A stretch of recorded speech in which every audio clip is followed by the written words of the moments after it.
Justement, on reste avec cette troisième édition de la foire commerciale intra-africaine. Et justement, pour plus de précision, nous avons le plaisir d'avoir avec nous en ligne, en direct, M. Ahmed El-Leïthi Nassif, expert en économie. Bonsoir, M. Ahmed El-Leïthi. Bonsoir à vous, madame.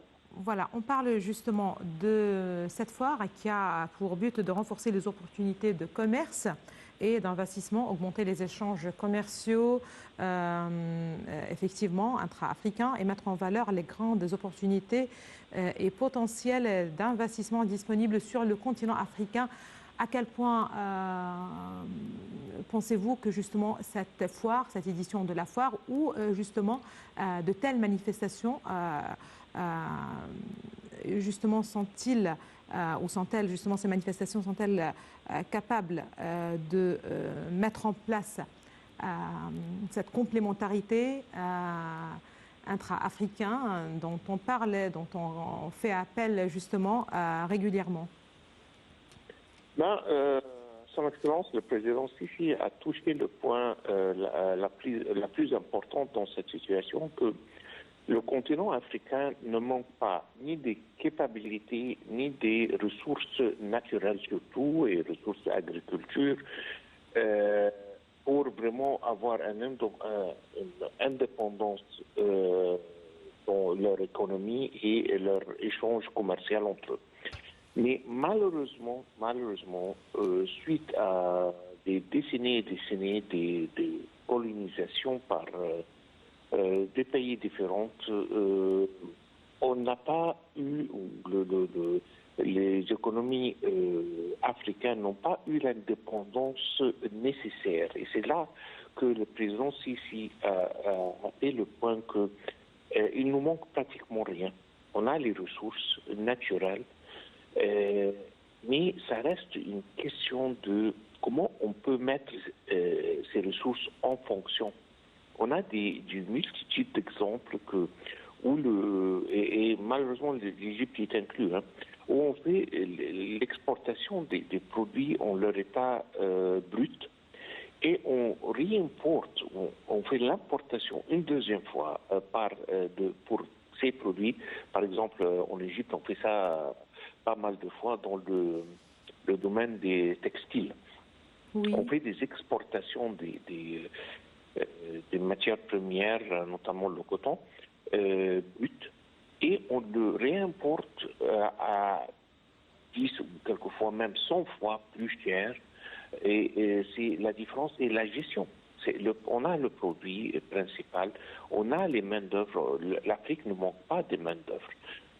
Mais c'est une question de gestion, de mettre les ressources différentes, naturelles, avec les ressources humaines, ensemble pour produire et avoir une indépendance économique. Parce qu'aujourd'hui aussi, comme l'Égypte, ou la plupart, disons, des pays africains sont en train de souffrir, vraiment souffrir, d'un poids des dettes qui sont vraiment trop lourdes pour les tailles de leur économie pour être capable de les soutenir.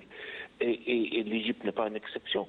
Donc là, le président a pris une initiative très intéressante, très courageuse, pour mettre pas mal de pays africains ensemble, avec aussi pas mal de sociétés. Moi, quand j'étais chef de grands multinationales dans le nord de l'Afrique, je leur disais toujours, on est en train de faire quelque chose qui n'est pas correct quand on importe des produits qui sont produits par un travailleur ou quelqu'un qui coûte 15 € par heure pour essayer de la vendre à quelqu'un qui touche 15 € par semaine. Et c'est pour cela que ça ne marche pas, que toujours les produits sont un peu trop chers pour la capacité financière et l'affordabilité des citoyens du nord de l'Afrique. Et là, je pense que le président Sisi a pris une initiative très importante sur le niveau économique dans cette direction.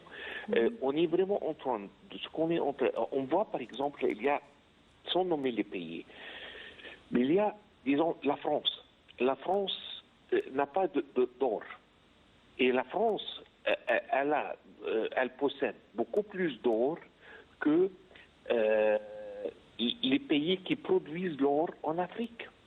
Ce qui n'est pas logique. Mais c'est comment on est en train d'utiliser nos ressources naturelles en Afrique et comment on est en train de travailler ensemble comme des confrères pour s'aider et pour utiliser les ressources qu'on a pour développer nos économies. On a vu par exemple l'initiative que l'Égypte a prise pour construire des barrages en Afrique. On a vu que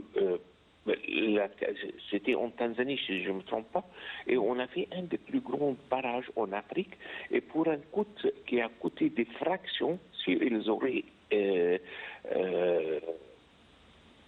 pris un constructeur ou un développeur européen.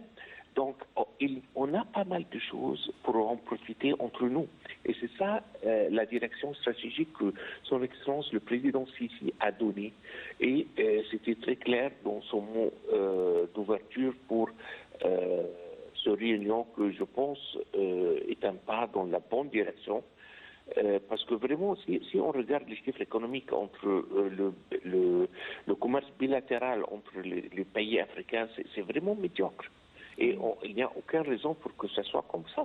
On a des produits, et c'est très souvent que on s'importe des produits qui appartiennent à un autre pays voisin, mais on l'importe très souvent à travers un pays européen. Je me rappelle très bien de rentrer dans un débat avec quelqu'un qui me disait qu'il avait une usine qui fabriquait du chocolat surtout. C'était un investisseur privé. Et il me disait qu'il a importé le chocolat de la Belgique. Et j'ai essayé de lui expliquer que la Belgique n'a pas de chocolat. Ça n'existe pas en Belgique. Il n'y a pas de noix de coco. Ils n'ont pas.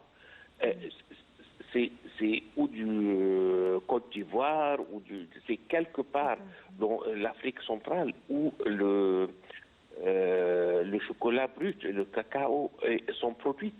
Mais malheureusement, pour produire du chocolat en Égypte, il a dû partir, l'acheter en Belgique, alors que la Belgique l'avait déjà importé de... je ne me rappelle plus de quel pays, mais de quelque part en Afrique. Si on coupe cette distance où la personne au milieu, ça va coûter beaucoup moins cher pour tous les pays de l'Afrique. Et ça va vraiment aider les transactions bilatérales entre les pays africains. Et je pense que c'est ça ce que son Excellence président Sisi est en train de pousser et pour essayer d'achever. Très bien, justement, vous l'avez précisé, c'est la nécessité pour l'Afrique de réaliser son indépendance industrielle et économique, justement d'exploiter ses ressources naturelles et en tirer directement le fruit. On le connaît tous, voilà, et on le répète, c'est un continent très riche en ressources naturelles qui ont été exploitées, mais non pas par les Africains, justement, avec une population jeune, capable de travailler, de réaliser son progrès. Certainement, on aimerait bien, on le souhaite, voir le développement et le progrès de l'Afrique dans les années à venir. Vous l'avez aussi précisé que ce forum, justement, peut-être directement reflète la volonté du président Abdel Fattah el-Sisi de réaliser, justement, le développement de l'Afrique, son engagement vis-à-vis de l'Afrique et des pays africains. Ça reflète aussi l'engagement de l'Égypte en général de soutenir les efforts de développement global, justement, sur le continent africain via l'augmentation des échanges commerciaux, à promouvoir les projets d'industrialisation commune et à réaliser l'intégration économique continentale. Est-ce qu'aujourd'hui, avec tout ce qui se passe dans le monde, M. Ahmed El-Leissi, avec ces changements au niveau régional et international, avec les crises, avec les guerres, est-ce que c'est le moment pour l'Afrique de s'unir justement pour réaliser son progrès, son développement via certainement une certaine complémentarité, si vous le voulez bien. Tout à fait, tout à fait. On doit prendre le contrôle de notre destin, si vous voulez, comme peuple africain, et gérer nos économies pour nos intérêts, pas pour les intérêts des autres. Et ça commence par le commerce bilatéral entre les pays africains.